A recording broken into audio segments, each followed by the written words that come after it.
Kaya mo bang maglaro ng ganitong laro? Ito yung pauso ng mga sikat na influencers na meron ng 3 million views. Diba? Check natin yung mga sikat na content creators na ganito nang ginagawang content. Ganitong laro, kaya mo? So ayan, tayo na mag-react sa gagawin nilang ano. Ito yung talong na ito-choke mo, may presyo sa bawat guhit.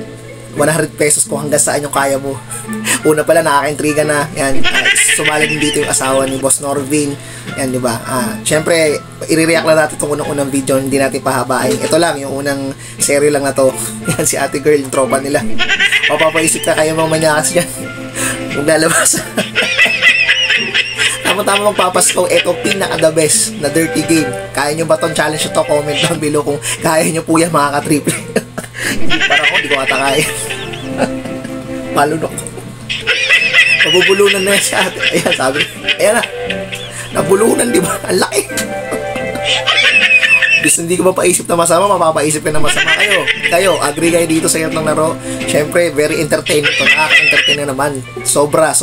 After ng mga Robos prank, marami na sigayahan. Mga influencers. Ito na naman ngayon, di ba? Panibago na naman. Grabe. Kaya nga million views to eh.